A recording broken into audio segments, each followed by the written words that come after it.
Before books filled with inked characters existed, paper in Japan was a luxury reserved for nobles and temples.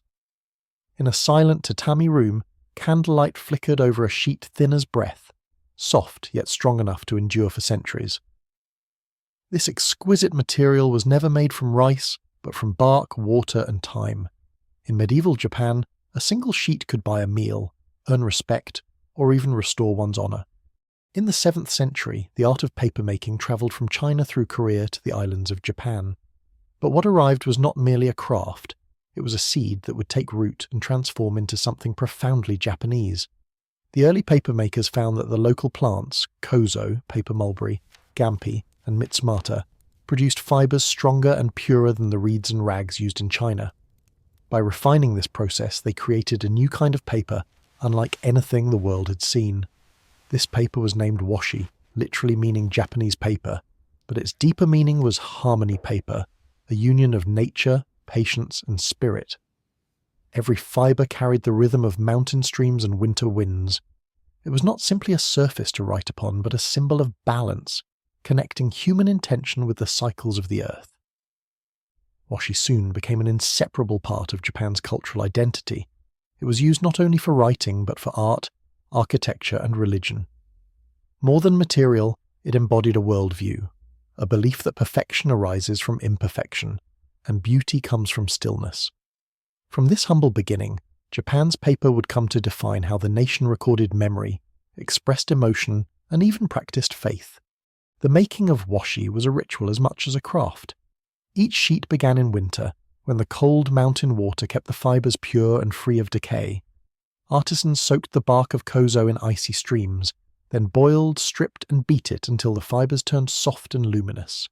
The pulp was mixed in clear water with neri, a viscous extract from the Tororo aoi plant that made the mixture flow evenly.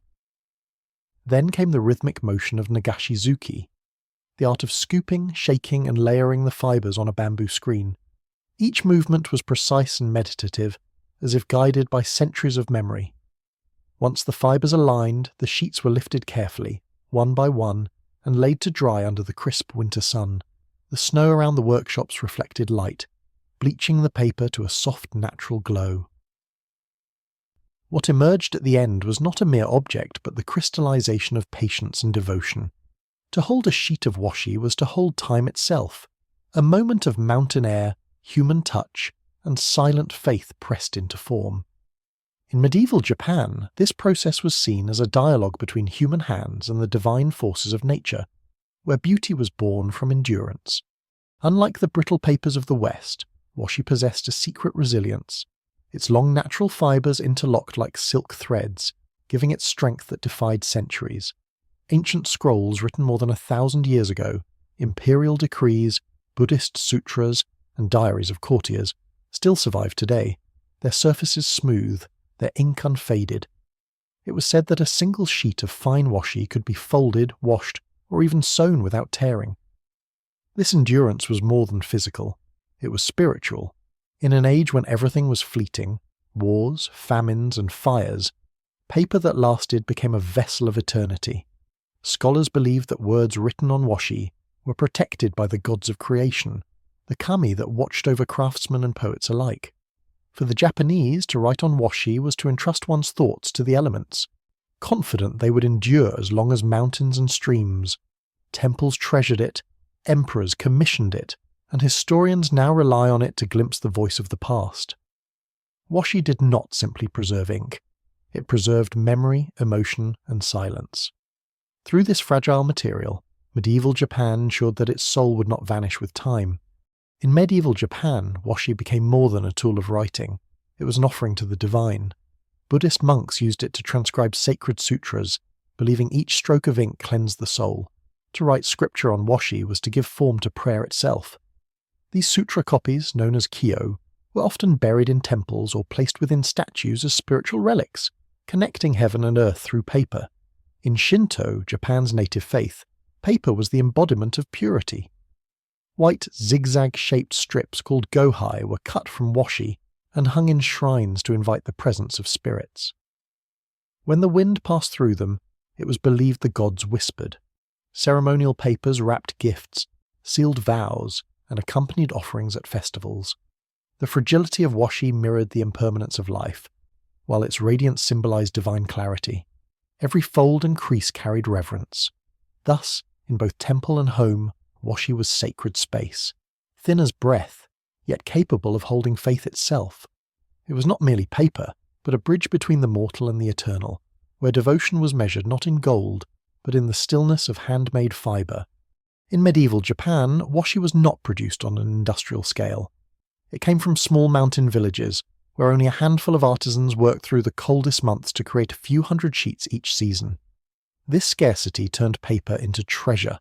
Merchants and monks travelled great distances to obtain high-quality washi, carrying it in sealed boxes as if it were precious metal.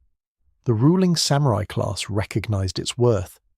Paper was used to document land rights, treaties, and oaths. And losing such documents could mean losing power. Taxes could even be paid in bundles of fine paper, and shoguns accepted washi as tribute from provinces. A single notebook of superior quality was said to cost the same as a small cow, while imported or inferior paper was dismissed as unworthy for official use. Beyond its economic value, washi symbolized trust and authority. When a daimyo handed a written decree on washi, it bore the weight of law. The possession of good paper became a mark of refinement, education, and influence. It was not only what one wrote that mattered, but what one wrote upon. Thus, in an age defined by swords and loyalty, paper held a quieter kind of power. The power to legitimize, to immortalize, and to command respect. For poets, monks, and calligraphers, washi was the soul's canvas. Every sheet invited meditation, every brushstroke demanded grace. The softness of its surface absorbed ink like falling snow, allowing lines to flow effortlessly, merging art with breath. The art of shodo, Japanese calligraphy, found its perfect medium in washi. Its fibers responded to the pressure of the brush, revealing the writer's emotion through every shift of tone and texture. A line written in anger bled darker. One drawn in peace shimmered lightly, almost translucent. Poets like Saigyo, living in solitude among temples and forests, composed waka on washi as offerings to impermanence. Centuries later, Basho would carry folded sheets of washi in his travel pouch, recording fleeting moments of wind and moonlight. Without paper, there could be no poetry.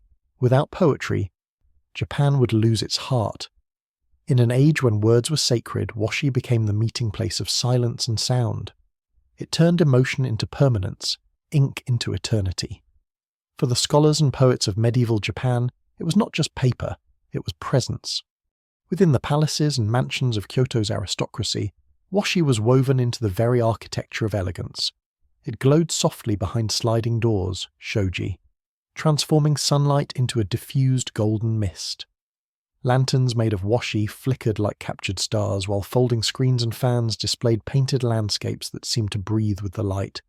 The wealthy competed not only in poetry and fashion, but also in the refinement of their paper. The smoothness, hue, and fragrance of washi revealed the owner's taste and social standing. Nobles exchanged poems written on delicately tinted sheets, perfumed and embossed with floral patterns. These were not mere letters, they were gestures of intimacy, politics, or subtle rivalry. In tea ceremonies, guests received invitations on washi so fine that it shimmered like silk. During weddings or imperial rituals, envelopes of handmade paper carried blessings folded with care. Even gifts were wrapped in washi as a symbol of sincerity and beauty, because what wrapped the gift mattered as much as the gift itself. Thus, paper became architecture, art and etiquette all at once. It filtered light, carried emotion, and preserved the delicate hierarchy of courtly life. In every fold of washi, Japan's nobility expressed the harmony between grace and restraint. At its core, washi reflected Japan's deepest philosophy, wabi-sabi, the beauty of imperfection and impermanence. Unlike Western ideals of uniform perfection, washi embraced irregularities, the rough fibre, the faint ripple, the soft tear. These flaws were not mistakes but signs of a life, proof that nature, not machine, shaped it.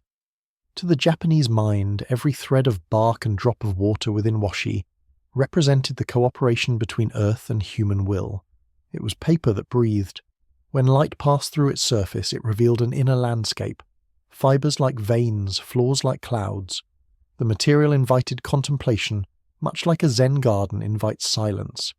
Artists, monks, and philosophers saw in washi a metaphor for existence itself. It reminded them that strength lies in fragility, and that endurance does not require permanence. A sheet could crumble, yet its essence, the touch, the patience, the devotion, remained in memory. In a way, washi was Japan's mirror to the universe, humble, transient, and infinitely deep. It taught generations to find beauty not in what lasts forever, but in what is made with care, then allowed to fade with grace. Far from the cities, in quiet mountain valleys veiled with winter mist, lived the papermakers, the unseen guardians of Japan's memory. Their craft demanded solitude and discipline. Every morning before sunrise, they stood knee-deep in freezing streams, washing fibres until their fingers went numb. The sound of beating bark echoed through the woods like a slow heartbeat. They worked not for fame, but for perfection known only to themselves. Each village had its own secret blend of techniques, passed down through generations like prayer. The best artisans could sense the right balance of water and pulp by touch alone. Their reward was not gold, but the knowledge that what they created would outlast them. Few records preserve their names, yet their paper carried the ink of emperors, monks, and poets, people history would never forget. Through their quiet devotion, these humble workers gave shape to Japan's cultural soul. They were anonymous, yet eternal, like the streams that fed their craft.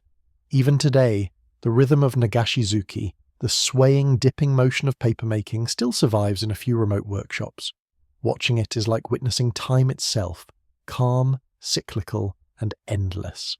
Amid an age of swords, castles, and conquest, Japan also revered something fragile, a sheet of handmade paper. Washi was both the voice and the silence of a civilization, a bridge between the human and the divine. It carried prayers, poetry, and law with equal grace, proving that true strength lies not in steel, but in patience. To make washi was to transform earth and water into memory. It was a conversation between man and nature, where every movement honoured balance and humility. The process itself became a meditation on life's impermanence, each sheet born, used, and eventually returned to dust, yet never truly gone. Today, centuries later, washi remains a testament to human tenderness. It reminds us that what we create with respect for nature will endure far longer than what we build in haste. A single sheet may crumble, but the spirit within it, like water flowing through stone, will continue to move quietly through time.